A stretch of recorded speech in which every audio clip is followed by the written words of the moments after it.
Murphy at Murtech.com with your daily news update.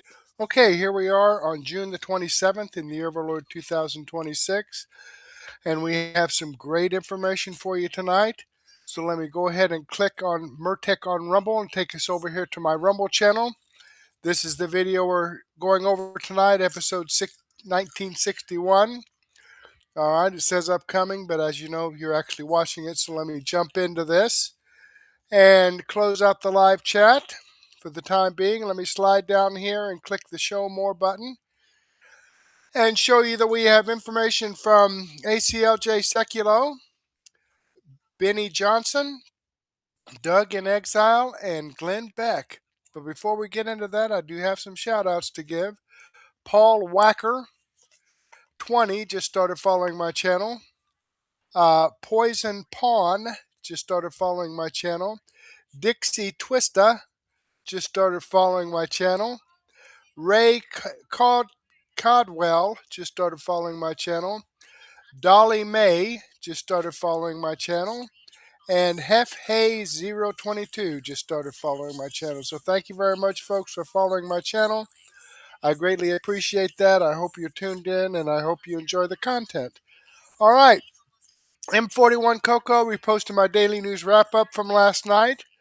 Debbie BS reposted my episode 1960. Viper Sr. commented on my episode 1960. Debbie BS and Jeffries Schultz 64 commented on my extra 743. And Debbie BS commented on my extra 743 and B and 743C. So thank you very much, folks, for reposting my videos and your comments. I enjoy reading your feedback, and I definitely appreciate your support. So let me give this a thumbs up. There we go. All right, well, let's get into this. American Center for Law and Justice, Sekulow, major court win takes down Antifa. That sounds great. Let's jump into this and see what that's all about.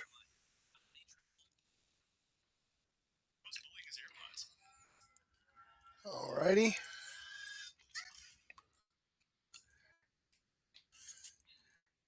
Keeping you informed. There we go. More than 6. The month of D110. And now your host. Welcome to Sekulow. It's Friday, folks, and we've made it as the month of June starts to wrap down, and we look forward to the celebration of America's 250th anniversary, just a week away from the festivities kicking off. But as we look ahead, we know that we've had a busy summer already. We've had so much happening, whether it be the Iran war, whether it be the kerfluffle over the reflecting pool that has had so many people outraged, who are also the fraud that the government is rooting out and actually doing something about for once. Or maybe it's about those that are sweeping the elections in New York that happen to be socialists. These are things that are happening, trying to have a wonderful summer, just trying to enjoy the beautiful weather that here we have in the summer. But we don't take off. We have to keep watching and fighting and standing up for what we believe in. And I think it's an important time, as we even talked about earlier this week, that sometimes when you start to see things like the sweep of socialist candidates in New York, or you start to wonder, is there going to be real justice for those that are defrauding American taxpayers? It is easy. And I see it in the comments. I see people that get disheartened with where we're at, that even, these billions of dollars of frauds even capable of happening in this day and age, that the government wasn't doing more for it. I always want to point people back to our founding documents. And it's the perfect time to be thinking about that as we approach the 250th birthday of the country. Read the Declaration of Independence this weekend. Read the Constitution this weekend. Read some of the other writings of the founding fathers, and really what they believed in this country, in this American experiment, what greatness could come from it. And there's a reason it wasn't, we are creating a perfect union. They say to create a more perfect union. They understand that the refinement of the country, as we are flawed humans that make up this country, that it will always be a process of becoming a more perfect union. So I encourage you, don't get disheartened.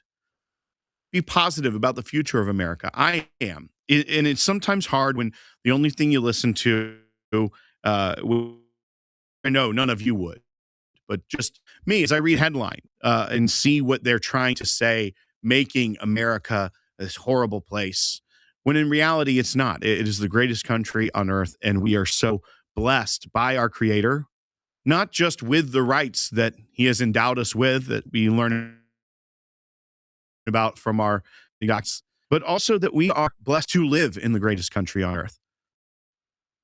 But that doesn't mean that living in this country isn't without challenges. And you're going to hear commentary from throughout this week on a lot of these topics that I've just kind of referenced here off the top.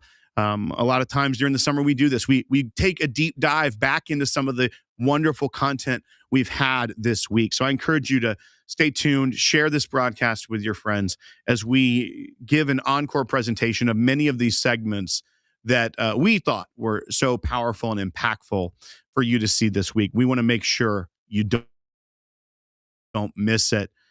But it's also time, as we understand there are battles ahead, there are fights ahead for the organization like the ACLJ. We will not stop fighting, whether it be for students that are being targeted at their schools, whether it be supporting laws, filing briefs in different jurisdictions to try and uphold our Constitution, or even laws that can help make a more perfect union. That is what we do here at the ACLJ. And when we file these briefs, or when we support these families, we do it at no cost to the client. And that's a key differential for our organization, is that we will fight for these individuals when they may feel like they have no other place to turn. They can turn to the ACLJ and the ACLJ members and champions, because without you, none of this work is possible. Support our work at aclj.org, and we'll be right back with more on Sekulow. The people convicted in last year's attack at the Prairie Land ICE detention center in North Texas have now learned their punishment. A judge in Texas has sentenced 8 people to decades in prison over shooting outside an immigration detention center. That incident happened last summer at the detention center in Alvarado on the 4th of July. Prosecutors labeled the incident as domestic terrorism, alleging Antifa operatives planned and carried out the attack to target ICE agents. It was a planned ambush with the intent to kill ICE corrections officers. The members of what the government called a North Texas Antifa cell were convicted by a federal jury back in March. 8 North Texas Antifa cell operatives were sentenced for their roles in, quote, rioting, using weapons and explosives, providing materials to support terrorists, obstruction, and the attempted murder of an Alvarado police officer. The so-called ringleader of the group sentenced to 100 years behind bars. He was found guilty of attempted murder for shooting and injuring an officer. Combined, the 8 defendants were sentenced to 450 years in federal prison for their roles in the July 2025 attack outside the detention center in Alvarado, after a protest turned violent. Acting ICE Director David Venturella said in a statement, the sentences handed down today send an unmistakable message. Attacks on federal officers and facilities will not be tolerated. The men and women of ICE serve with integrity and courage, often in challenging and dangerous environments. The calculated violence carried out by these Antifa cell members at Prairie Land was an assault on law enforcement and an attack on the rule of law itself. Nearly 1 year after this cowardly act, justice has prevailed. FBI Director Cash, in his statement, said today's sentences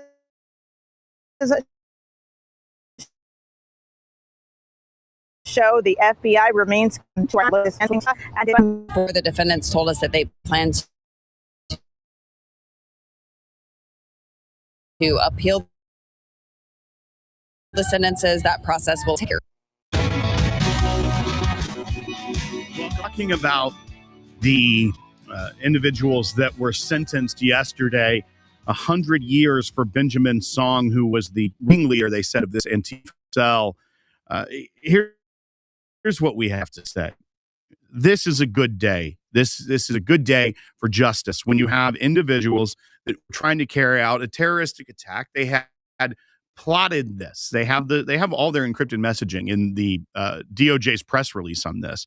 They had the evidence. They took them to trial. They got convictions, and they got justice. They got prison terms. This is how the United States justice system should work, right? This is good. This should give everyone that is losing faith in the system a boost today. That, hey, look, when people do bad things, they go to jail. There is accountability. That helps rebuild trust in our system. But here's also the problem, is that you have a sitting congresswoman who spoke out on this, put a post on X that was very displeased, I'll say, with the sentences that were handed down, more than 450 years among the 8 or 9 of them that received sentences yesterday. Here's what Rashida Tlaib had to say. These sentences are a travesty and totally unjustified. But that's the point. Americans hate the fascist Trump regime. So the only way they can try to cling to power is brute force. NSPM 7, that's National Security Presidential Memorandum 7, is a grave threat to all of us, and more expletive terrorism charges like these are coming. Let that sink in. The National Security Presidential Memorandum 7 is really talking about when the president designated Antifa as a domestic terrorist group. It's kind of a national security memorandum of how they are treating the group, obviously as domestic terrorists. And a lot of that had to do with how the sentences here were elevated because it was terrorism related. Now, I'm certain that Congresswoman Tlaib has never seen violence that was prosecuted from maybe a different perspective that should have been prosecuted. That was not domestic terrorism, right? She would have not said something like January 6th was domestic terrorism. Now, there are many different angles to take on that, but the danger of a sitting congresswoman calling out where they went with over 50 firearms, not something normally the left is super protective of. They planned this. On the body camera, this was introduced at trial, you can overhear the man who shot a police officer in the neck yelling to his compatriots, "Get to the rifles." This was a staged attack on a detention facility. They knew that it was planned out. It wasn't chaos. It wasn't, what do we do next? It was, we rush up and we cause chaos so they don't know what's happening. And then when they start to respond, we get to the rifles. That's an ambush. That you don't take 50 firearms and yell to your group, barking orders at them to get to the rifles because you just want to scare them. Their entire intention here was violence and death against people they didn't know, but their fellow Americans. So when you see a congresswoman say things like, these sentences are a travesty and totally unjustified, but that's the point, that Americans hate the fascist Trump regime, so the only way they can cling to power is by brute force. No, the brute force here isn't sending Benjamin Song to prison for 100 years. And you know what? He gets due process. He gets to go through, he went through a 12-day trial. He was convicted by a jury of his peers and got this sentence handed down because that's how it works in our system. And then, you know what he also gets? The ability to file appeals after this because that's how it works in our system. The brute force are those that disagree with a political policy, immigration policy, and they decide to organize themselves, acquire an arsenal, and attack law enforcement at a detention facility. All right, folks, I'm going to go ahead and pause that there. And He's absolutely right. He's absolutely right. And this, this was what, a year ago, and it's taken this long for it to be resolved as far as conviction. That's something that a lot of people just don't understand, how long and drawn out the legal process is. I know of a situation where this guy's accused of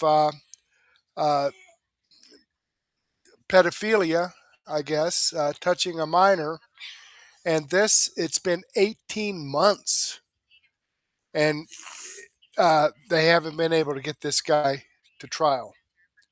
They keep postponing it and postponing it and postponing it.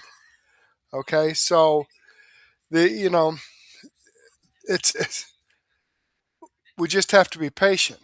The problem is, it takes so long. Hopefully, that we will have someone in the next presidency that will carry on Donald Trump's legacy to continue to beat down these fraudsters in the Democrat Party and deep state. Okay? It's amazing. Let me click on this Rumble link here. This video is going to be in my daily news wrap-up, so you'll get to see the rest of this. Okay, this video does come from American Center for Law and Justice. There's the video that I just shared with you. I've given him a thumbs up. I hope you do the same thing for me. All right, let's jump down here, and it looks like Viper Senior has joined us. Where we go one, we go all. Rumble number 3. Debbie BS gave me a thumbs up number 4. Anybody else want to jump in the chat there? That would be fantastic. Okay, let me give you a little bonus here from Dennis Michael Lynch. This is something that was dropped on Facebook. Okay, let me get the volume on here. Obama. The two of them go together. Let me try to do a refresh here so you can get it from the very beginning. And fraud and Obama. The two of them go together like white on rice. The Trump administration today came out with a new discovery of how you and I are getting raked over the coals through Obamacare. The Obamacare marketplace is plagued by fraud, in large part because the Biden administration dismantled basic program integrity guardrails. Shady insurance agents and other bad actors have been getting paid to enroll unsuspecting Americans in health plans they never signed up for. These rogue agents have been flooding into healthcare.gov. That's the Obamacare marketplace. They submit applications for fake people, enroll stolen identities, all to collect millions of dollars in improper fees from insurance companies for selling plans they never legitimately sold. Some of these agents refuse to follow basic rules, like providing their client's social security number. That, my friends, is a huge red flag. These fraudsters deliberately pick plans with no premiums. No premiums means no bill. No bill means most people never know that they've been enrolled in a plan that you and I are paying for with our taxpayer dollars. The only people who benefit are the fraudsters. Here's what I don't understand. The United States of America can find Osama bin Laden in a cave. We can replicate sheep. We can dismantle nuclear programs, but we can't figure out who's using fraudulent social security numbers and who's not. Why does this take so long? Why do you and I keep on getting raped in the wallet? I'll tell you one of the reasons why. Because if fraud is carried out at this sort of level, whether it is what we've seen in Minnesota or with Obamacare or with any of the other major programs that are all taxpayer funded and taxpayers get screwed, the sentence for this should be a death sentence. You make it to where people are going to pay with their lives, this stuff stops. Because a little slap on the wrist with a fine and maybe a year or 2 in jail doesn't compensate for the crime. Because when they get out, well, they'll just find where the money's stashed. Hope you share the video. Obama and fraud. All right, there you have fraud it, folks. Now, I mean, what he's saying is right. But the thing about it is, we don't know how deeply involved the Trump administration and DOJ are in this. I mean, I didn't hear anything that was talked about on ACLJ. I didn't know any of that until, just recently, and some of it by their reporting. Because you cannot talk about this, you cannot let this information out until after the trial, because you will taint the jury and they'll throw it out. Some judge will throw it out because the people that are proposed jury members would have heard this information and they would have a tainted opinion on this. So the information that they have that they're going to release during trial, they can't say anything about it. They can't say who these people are, how they're investigating them, how they're finding this information, on who. I mean, you just heard some of it being reported there by Dr. Ross and RFK Jr., but you don't know the ins and outs. I mean, they can track every dollar, where it goes. They know. But, they can't tell us until the time is right. Okay? Okay, let's jump back here and move on to Benny Johnson. Okay? Benny Johnson says they finally did it. Congress makes huge move to prosecute Dr. Fauci for crimes against humanity. Well, okay, that sounds like some movement there. Let's see what that's all about. Dr. Fauci is the single greatest mass murderer of the modern era. He killed 20 million people. That puts him in the same camp as Stalin, Hitler, Mao Zedong, Pol Pot.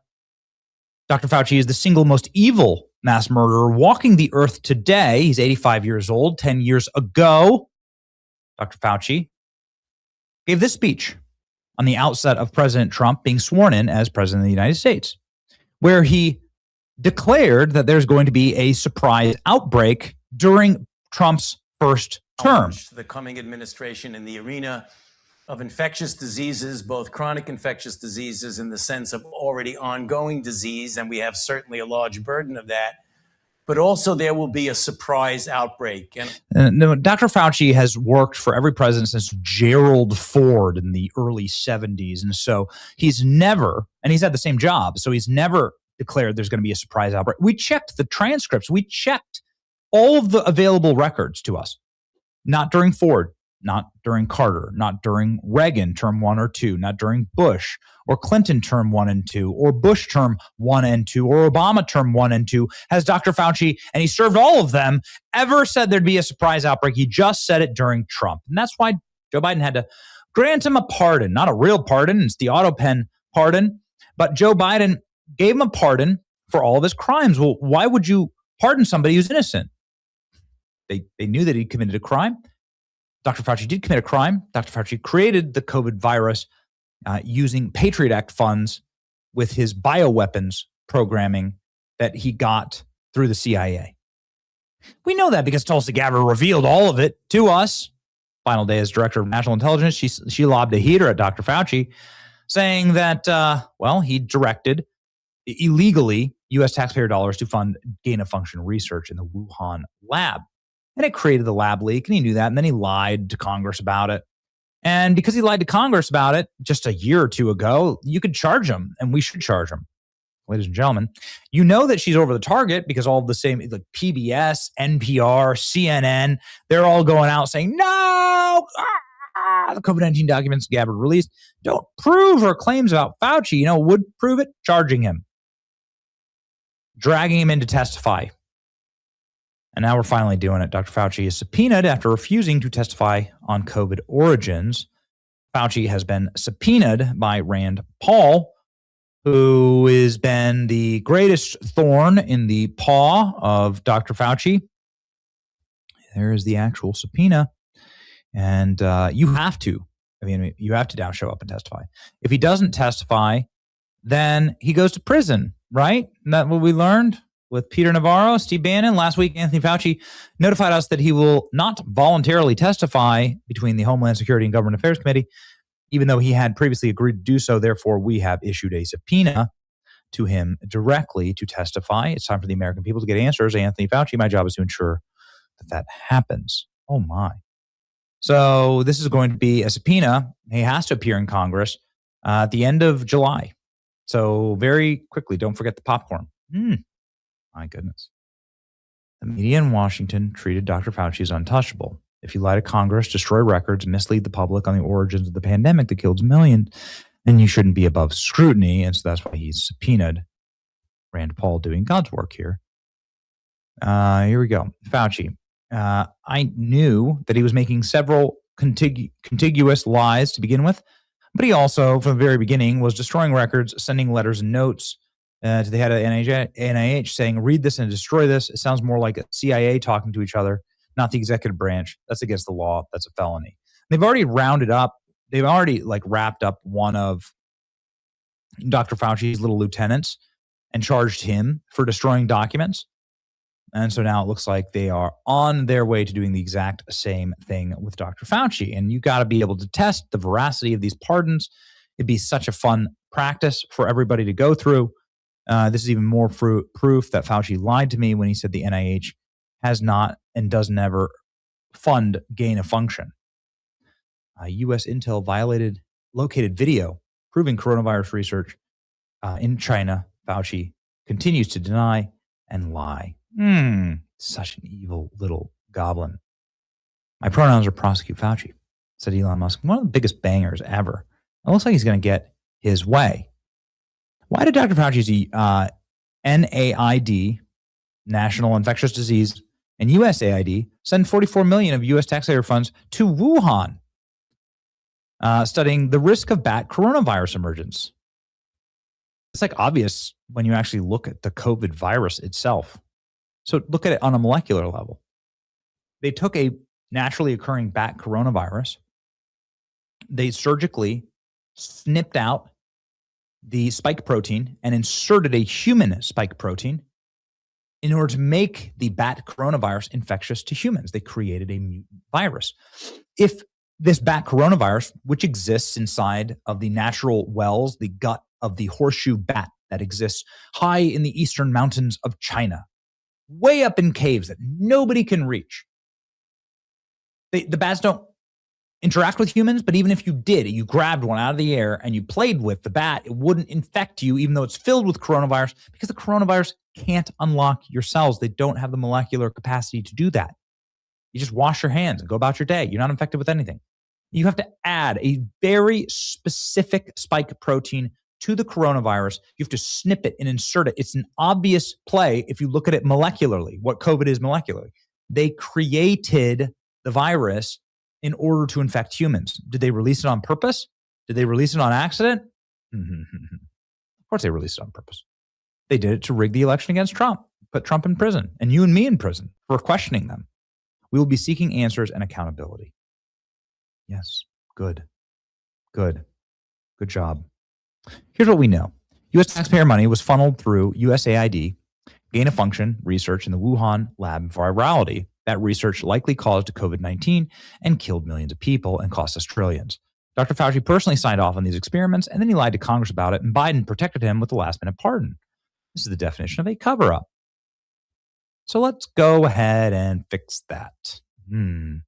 Claudia Scheinbaum responded to the news of USAID's impending closure positively, saying the agency has financed the political opposition. USAID had so many things. The truth is, it's better that they closed it.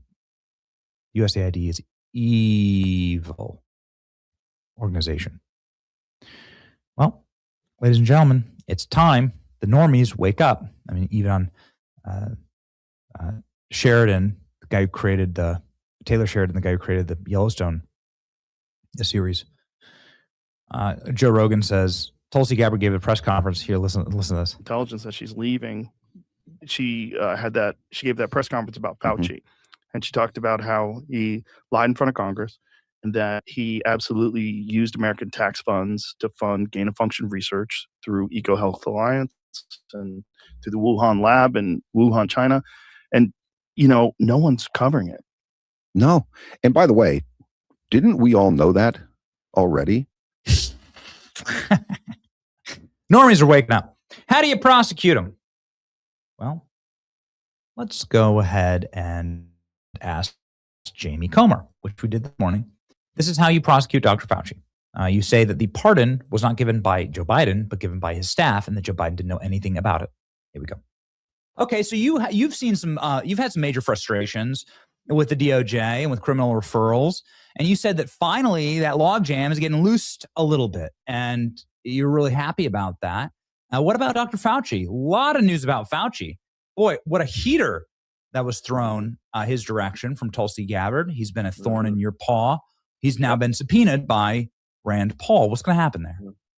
Well, I think Rand's going to get him in and ask him questions about the information that Tulsi released, because he lied to the House Oversight Committee. We had a select committee, COVID select committee, that was led by Dr. Brad Winstrup from Ohio. He's a retired member now. But we did a criminal referral because he lied to Congress. He lied about destroying emails. He lied about telling employees not to put things in email so he could withhold transparency from the American public at a time when we should have had optimal transparency. Yeah. So, Rand has always been focused on whether or not we were funding gain of function research. He would say in committee hearings, well, it wasn't gain of function research, it was something else. And I think with what Tulsi released, there's more than enough evidence to prove that Dr. Fauci lied about that. So hopefully there'll be another criminal referral in addition to ours in the House from the Senate with respect to Dr. Fauci. And surely to goodness, this new and improved Department of Justice will do the right thing. No one has ever been held accountable for COVID. I mean, you just look at public education. Whether you like public education or not, we suffered because of the requirements by Dr. Fauci and recommendations by Dr. Fauci that kids shouldn't go to school, even though there was never evidence young people were dying of COVID or suffering any health consequences from COVID. So our kids went, and they're behind today. Doesn't matter if they're a senior or if they're in seventh grade. They missed a whole year of public education, and then you saw what it did to our national debt with the ridiculous reaction by Congress, and that's a lot of Republicans' fault, on PPP loan programs by the Democrats. And I mean, that just ran our debt up even more, all because of one man who never was truthful about the fact that COVID started in a lab that he was funding in China on a mad science project. What is the route? And you're the best in the business at this. You've been there with Hunter Biden. What is the route to actually prosecute? Are we just going to test the legal theories in court over this pardon? Well, look, we brought in all the people in the Biden administration that had anything to do with the pardon process. Yes. And I know a lot of people get caught up over the auto pen. Don't even worry about the auto pen. Don't even worry, Benny, that they used the auto pen to sign it, because I don't know that that's a winning case in court. What's a winning case in court is the fact that we brought all these people in, the chiefs of staff for Jill Biden, the chiefs of staff for Joe Biden, all the administrative assistants. No one ever could testify under oath that Joe Biden had a conversation with them about pardoning anybody.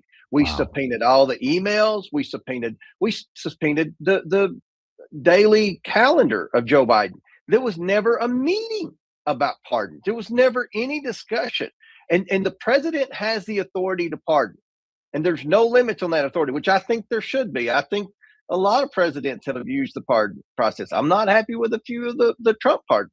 But at the end of the day, the president has the constitutional authority to do that. Now, whether or not you can use auto pen, I don't even want to get in that discussion. But we've done all the hours and hours of depositions to prove Joe Biden, as president of the United States, did not authorize those pardons. And that should be enough evidence in court to sustain an executive order by President Trump to declare all those pardons null and void. And that would be how you'd begin prosecutions against Yeah, a because number. if he did it by executive order, somebody's going to file a suit. Somebody's going to file a suit saying, no, that's not constitutional because the president has authority to do it. And Joe Biden did it. But there's no evidence he did it. His staff did it. The Constitution does not say the chief of staff or the first lady can pardon people. It does not say the first lady can pardon people. It doesn't say Hunter Biden can pardon people or Ron Klain or anyone else on Joe Biden's staff. They don't have the authority to pardon people. Only the president. And there's no evidence that Joe Biden ever authorized a single pardon. Forget about all of it. The evidence is he was never the one to say, yes, I've reviewed the documentation, I've looked at the evidence, and this person deserves a pardon. All right. Well, there you have it, folks. Now, you know, they call him in, and we've seen this game before. Call him in and ask him a question. By advice from my legal counsel, I refuse to answer on the grounds that it might be used to incriminate me. That's probably what they'll get out of him. All right, let me click on the Rumble link here and show you that this video does come from Benny Johnson. It's the video I shared with you. I've given him a thumbs up. I hope you do the same thing for me. All right, let's jump back here. You have Viper Sr. and Ellen C. and Debbie BS are all fired up about this. Okay, let's see what Doug in Exile has to say about Byron Donalds just went nuclear. The Senate sucks. Huh. I can't argue with that. Byron Donalds just went off on his fellow senator saying the Senate sucks about the SAVE Act. This is insane. I've never heard a Republican say this. Let me know if you agree in the chat below. Here's Byron Donalds blowing everything up, trying to help Trump get this thing passed. Man, the Senate sucks. I'm just going to come out and say it. They suck. This is not hard. 80% of the American people want the Save America Act to pass, not 80% of Republicans, 80% of the American people. And the only organization that refused to act is the United States Senate. Everybody else is saying this is common sense things. Let's make sure only Americans are voting in our elections. Makes sense, right? Let's protect the franchise of the American people. Let's make sure that people who are sent to Washington are being voted on by Americans. Who the American people choose is up to them, but we have a responsibility to secure that franchise and to secure that process for the American people. And what is happening in the U.S. Senate is laziness, and quite frankly, it's disgusting. What? The Senate Democrats don't want to have voter ID in America. Why? Because they want to maintain their power. Senate Republicans don't want to do the right thing and actually have a true filibuster on the floor and debate the matter on the floor because it would take precious meetings that they have to conduct. I'm sorry. They have a responsibility to open up the Senate floor and debate this issue in front of the American people. We've gone into a lot of their others. I'm going to play the rest of it just a minute, but we went into a lot of their strategies yesterday of attaching the SAVE Act to the CR bill. All these other strategies, Byron Donalds is saying my strategy is and have an actual filibuster on the floor and exhaust the Democrats by arguing this thing in public. And that's the thing that Thune will not do. I agree with Chairman Harris 1,000%. I want to hear what Chuck Schumer has to say on the floor in full debate about why he opposes this measure. I want to hear what Elizabeth Warren has to say about why she would oppose this measure. I want her to tell the people of Massachusetts why she believes that the people of Massachusetts should not have to show a photo ID in order to vote.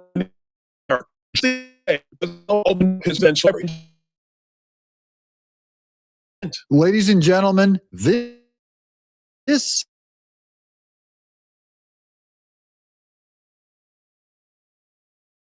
arguing on the floor in public. So why are they going home on vacation? Here's Scott Jennings on the madness that is going on in Washington about the SAVE Act. Well, I don't think this is just his instinct. I've been all over the country lately and talked to a lot of people out there. This Save America Act, it's not just him thinking about it. Millions of Republicans across the country are worried about it. They're asking about it. They're asking their members of Congress about it. You talk to a member of Congress, they'll tell you the number of calls they're getting on it. I'm sure he's hearing about it. So this is a call to action, guys. If you have not called your congressman yet, especially if they're in squishy states, call them. It means more than an email. Blow up their phones, guys. Get their phones going. You can look it up on Google. Just put in your state, ask what congressman it is, and then Google will give you an answer and ask for their phone number. Put in phone number of congressman for Tennessee, Florida, Colorado, whatever it is. think, I'll just play devil's advocate on the strategy piece. I'm not arguing the housing bill is bad. In fact, it might be good to campaign on. But you could see a world where if Republicans who love President Trump perceive that he was giving up on this thing that they actually really care about, that would be politically depressive to them heading into a midterm where, off-year turnout is already an issue for Republicans. Yeah, and the other thing is, we know who the American citizens are. So you can't do a housing bill that benefits people to buy homes if you don't know, because they're going to try and give free homes to illegals. Here's Anna Paulina Luna, who's being blamed for this shutdown idea where she said she is not going to vote on anything, including on bringing all of their members back unless they agree to pass the SAVE Act first. Here's Anna Paulina Luna. This is brilliant. I have some inquiry as to this being my blockade. This is not my blockade and shutting down the House floor just by myself. There's many members of Congress, to include frontline members, to include very conservative members, that are frustrated with the Senate, as the American people are, because they're refusing to pass an 80-20 issue that would effectively secure our elections. This is not racist. This is not going to prevent women from being able to vote. Those arguments are disingenuous and they're stupid. The fact that they're trying to say that we can put Save America Act in reconciliation, it cannot be done. You're expecting the same Senate that is refusing to embrace the talking filibuster and fire the parliamentarian to be the same Senate that's all of a sudden going to bend the rules to place something in reconciliation. So that's what Speaker Mike Johnson proposed yesterday, is put it in reconciliation. She's saying why the Democrats still won't vote for that reconciliation bill if the Save America Act is in it. Cannot be done. But what can be done is a commitment from leadership to put the Save America Act on the NDAA or to put the Save America Act on FISA in the event that it fails in the NDAA. But to do nothing, to just continue to come up here and then tell us to message on appliances, this is the number one most important issue in the country. The American people want it, and we're not budging until we get it. And she has now said to put it on FISA, but then Mike Lee, who's been the bigot advocate for SAVE Act, said he won't vote for FISA. So if you attach it to FISA, he won't go for it. Here's a little bit more from Fox News. Battle over the ballot box now brewing. The Postmaster General is saying that the agency will not deliver mail-in ballots in states that refuse to provide lists of voters eligible to receive them. What's going on? This is Trump's strategy, is he's going to go at it at the U.S. Postal Service, saying they won't deliver mail-in ballots. That's another good strategy. We asked Jackie Heinrich. She's live at the White House. Hi, Jackie. Hey, Dana. The Postmaster General's refusal to deliver mail-in ballots to any state that won't say who's eligible to get them follows an executive order the president signed back in March, creating this proposed rule. And that order is facing multiple court challenges. Just yesterday, a federal judge in Boston blocked the administration from implementing most of this order, which also deals with other provisions like proof of citizenship and deadlines. The judge arguing in her sweeping decision that the Constitution doesn't grant the president any specific power over elections. That's a judge under Boasberg, appointed by Barack Obama. Several Democratic-leaning states brought the lawsuit, claiming it coerces the states into conforming to requirements to hand over their absentee voter rolls or face the consequences of not being able to vote by mail. Democrat Senator Gary Peters called it unacceptable. This rule marks certainly an alarming departure from the Postal Service's long-standing tradition of neutrally delivering all types of mail. You get a piece of mail with an address on it, you make sure it gets delivered to that address in a timely fashion. You don't ask any other questions. No, you do. You're not allowed to send death threats. You're not allowed to send anthrax through the mail. If it knows there's a high likelihood of something illegal going through the mail, then it has an obligation not to just blindly deliver it. This is a Democrat thinking, oh, look the other way when this could be a total felony going on. Now, finally, Tom Tillis on the Save America Act. This is the bad guy, Trump's biggest hater. He does not want Trump to ever get a win. Again, a Republican, and the Senate sucks. What's your objection with the Save America Act? It's quite simple. It's a math problem. We simply don't have the votes, and the Save America Act will not be implemented in time for this election. Anybody that knows anything about election law understands that. And the reason I do is I passed voter ID when I was Speaker of the House. And if anybody thinks that you're going to implement something as expansive as the SAVE Act in 2 months, see, everybody's about no. So now he goes, oh, it's too late. It's too late. We don't care. Send it up to the Supreme Court if you have to. That's not an excuse. Like Byron Donald said, Senator Suck, are you ready to blow up the internet? Are you ready to send messages out to your senator, your congressman, anyone in leadership that you support the SAVE Act? Let me know in the chat. Of course, tag them. Send this video to them. Email them. Send this video to them and say, you need to listen to this. The Senate, Byron Donald says, sucks. I'm Doug in exile. We're still going to win this, guys. It's not over yet. All right, there you have it. Speaker Mike Johnson proposed yesterday is put it in this thing to pause here. Okay. Let me show you that this video does come from Doug in Exile, man. When he ends his videos, they're done. And it skips on to the next one. Okay, but at any rate, this video does come from Doug in Exile on YouTube. I am subscribed to his channel. I've given him a thumbs up. I hope you do the same thing for me. Okay, jumping back here. Now, folks, in the description box, and I've been doing this for months, probably 6 to 7 months, contact information for your U.S. Congressional Representative. You click on that, it takes you right here. Okay? It's got all these in there. Let's see here. Right there, Illinois. Right here, Indiana. Those are the Congressional Representatives, House of Representatives. Right here.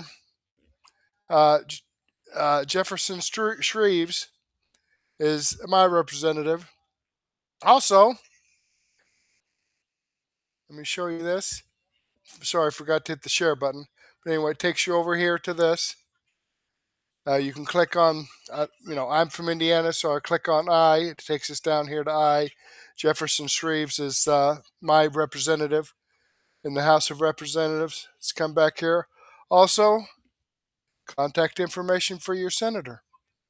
Okay, you click on that, and it takes you over here. Choose a state. I happen to be in Indiana. Right there are my two representatives, Jim Banks and Todd Young, both Republicans. Todd Young sucks. He needs to be taken out of there. He voted to send billions upon billions of dollars to Ukraine that we don't know what the hell happened to it.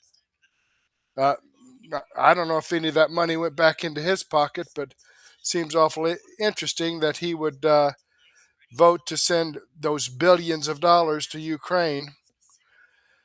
All righty, because Joe Biden, it's amazing how the Democrats, whatever the Republican president wants to do, they will not support it.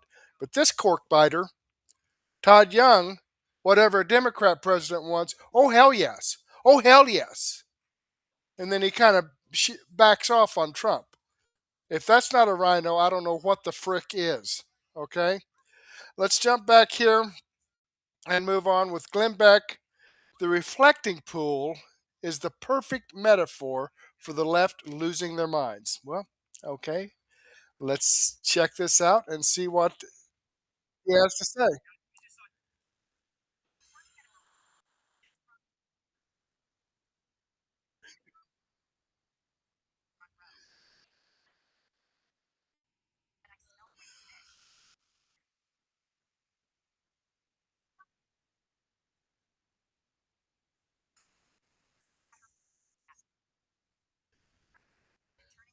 Okay, I think that the audio is not coming through on this, so let me do a quick refresh on Rumble Studio.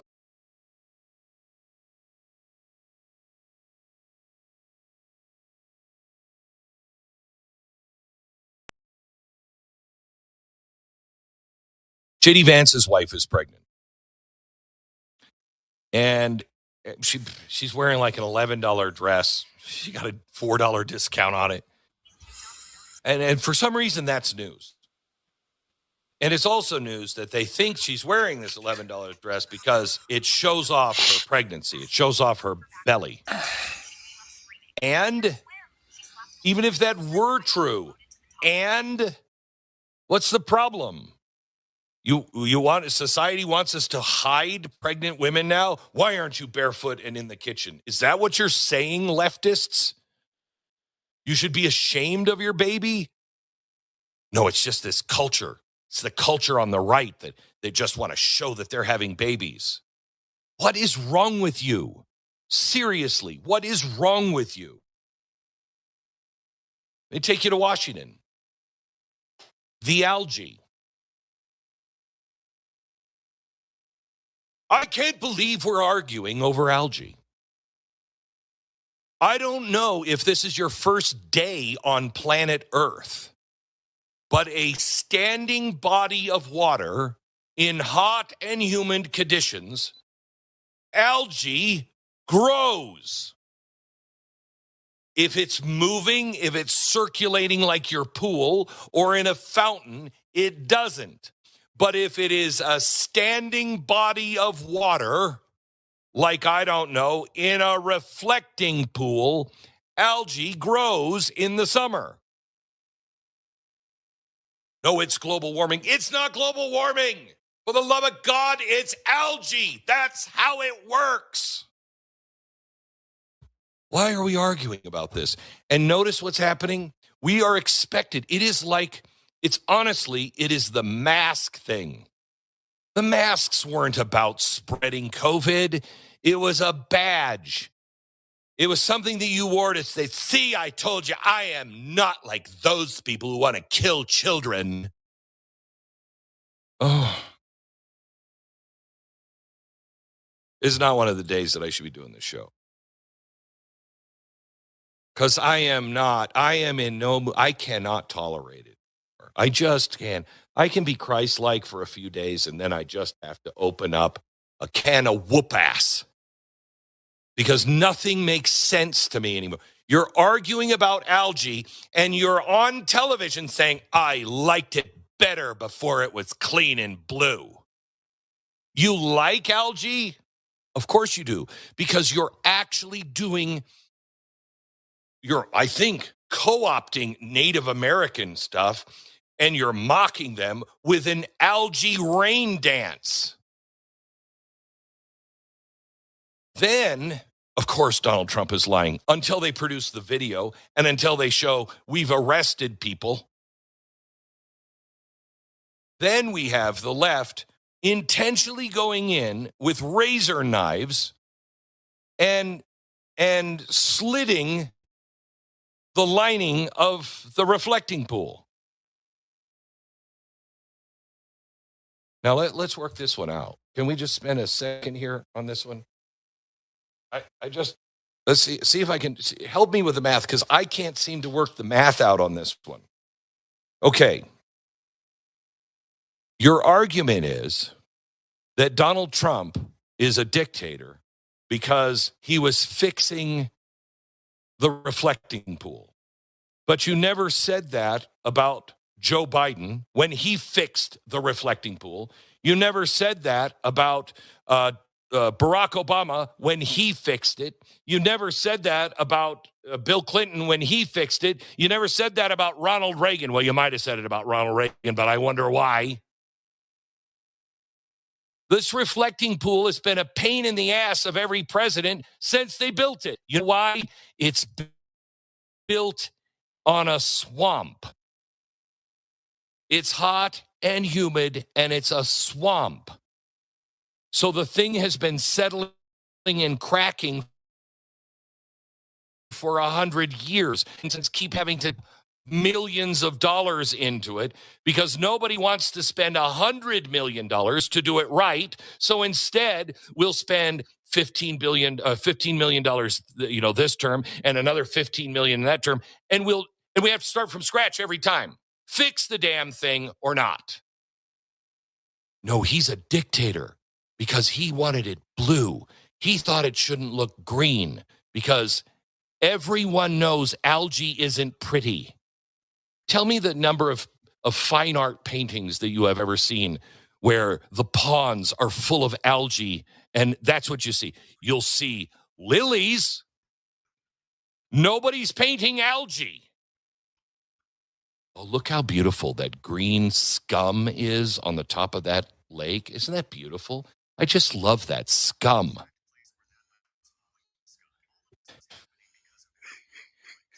So you're being told to denigrate the beautiful, the pregnant woman, the clean water, and you're being told to uphold the ugly. And then you'll go in and you'll vandalize it. Why? Because he's a dictator. He's wasting money. So you'll take something that was fixed and you'll vandalize it because you're pissed that he's spending money and that's a waste. What the hell are you doing? And that's not why you did it. You don't care. You care about the waste of government money, do you? Can we talk about what's happening in Minnesota? Can we talk about what's happening in California? Can we talk about what's happening in red states too, where they're just setting your money on fire? You worry about a waste of money. You wouldn't talk to us about just putting illegals up in hotels. No. You care. You care about the reflecting pool. Do you? Do you really? You couldn't give an F about anything in Washington, D.C. You'd tear it all down. You'd vandalize all of it. You'd graffiti over all of it. Don't tell me you care. Give it a rest. No. It's government waste. You know, when Donald Trump lived in New York, he fixed the ice rink because nobody could fix it. But New York went to him because he's a building genius, and he volunteered to fix it for free, and he fixed it, and they still skate on it every year. And New Yorkers used to love him because he did it.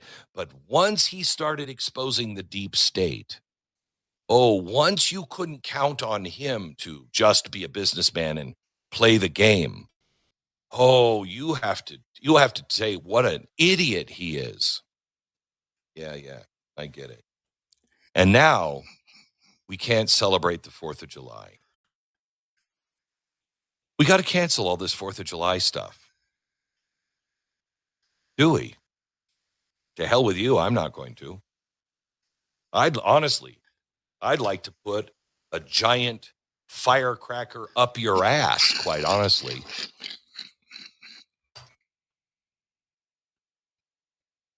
You're going to cancel the 4th of July. Why is that? Because you can't find the beauty in the greatest document ever created. You have to get to a point to where you say all men are created equal and endowed by their creator with certain rights, and governments are instituted to protect those rights. You have to get to a place to where you say that's evil. Not America didn't live up to that. No. Because Independence Day is the day we celebrate the signing of that document, of that challenge, of that mission. So you to say I'm not celebrating it, you're rejecting that mission statement. And you tell me I'm the radical?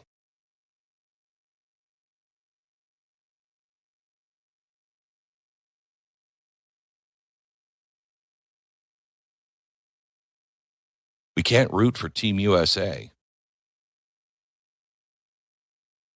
Can't root for Team USA. I don't know. I feel dirty rooting for over Turkey. Really, over Turkey. Okay, sure. That makes a lot of sense because I know Turkey is perfectly clean. Oh, they haven't done anything genocidal. No, not with the Armenians. That never happened. Look the other way. At least we admit it.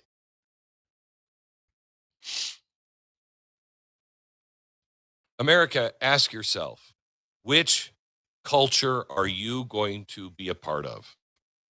Are you going to say, what is the problem? She's pregnant, and pregnant women are beautiful. Sometimes they're not. Sometimes they are.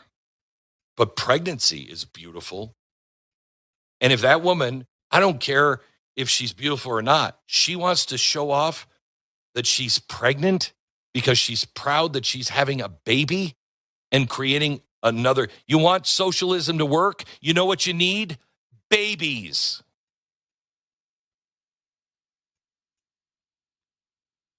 Are you going to be part of a culture that denigrates children, babies, mutilates them, kills them? Or are you going to say that is a beautiful thing? Are you going to be part of the society that says, I reject the mission statement of the United States of America? Not all the stuff we've done. Independence Day is the day we signed and said, we're going to do this. Whether we've lived up to it or not, there is nothing more inspiring than that. Are you going to be part of a culture that upholds the Declaration of Independence and all that it stands for? Or are you going to be a part that says, I don't want anything to do with that? Are you going to root for Egypt? Are you going to root for Turkey? Are you going to root for Team USA? Are you going to root for the beautification of our cities? Or you just want to take a razor knife and cut up the reflecting pool? Do you want to celebrate scum, literal scum, or clean water? I don't know. I think it's pretty clear, but half the country's gone insane. So what the hell do I know? All right, there you have it. What are you going to say? I thought I'd end this on that note. Okay, this video does come from Glenn Beck on YouTube. I am subscribed to his channel. I've given him a thumbs up. I hope you do the same thing for me. Okay, I hope you enjoyed that, folks. My opinion, pregnant women. Oh, that's very nice of you, Viper Senior. Yes, they are beautiful. All right, let me copy this live chat into a comment so it will be a permanent part of this video. And let me remind you folks that these videos that I've shared with you come directly from the producers. I've got the links here in the description box of the videos that you watched, as well as the links to the producers channel if you want to go check them out and see what other information that they have. And the videos that I've shared with you here are videos that I've posted on Mertech.com, where I have over 40 no-nonsense, common sense, logic, and truth videos. You know, the kind of information that you're not going to get on the mainstream media. Okay, the link to Mertech.com is in the description box. I don't ask you for your name. I don't ask you for your email address. I don't ask you to sign up for a newsletter. I don't drop cookies on your computer and sell them to somebody else. Sell your information to somebody else. I don't have a bunch of ads popping up in your face. This is totally free. I don't make any money off of this. I'm doing this to give you a place to come to, your one-stop shop for information that you're not going to get on the mainstream media. You know, the truth. Okay, I'd like to share all of it with you because it's all great stuff, but unfortunately I don't have the time to do so. And that's why I've put together my Mertech Daily News Wrap-Up playlist. It says I have 22 videos in here, about 10 or 11 hours worth of great information. We're going to take off here with American Center for Law and Justice, where we left off earlier. Then we're going to do some Bongino report with Vince. This is actually from yesterday. We the People News, the Sean Spicer Show, Bannon's War Room, Matt Morse TV, A little information from Matt Walsh. Got the Matts back to back. And Donald Trump Jr. dropped a podcast. Breitbart, the Gateway Pundit. A ton of information here, folks. Ton of information that you don't want to miss. Okay, but go ahead and take a break right now. Grab a cup of coffee and a donut, or a sandwich and a soft drink, or a beer, or maybe even a glass of wine and some cheese, and meet me back here in about 15 or 20 minutes so I can get this set up in Rumble Studio. But in the meantime, I do want to thank you for being here. Hopefully, I'll get to see you again later, and may God bless.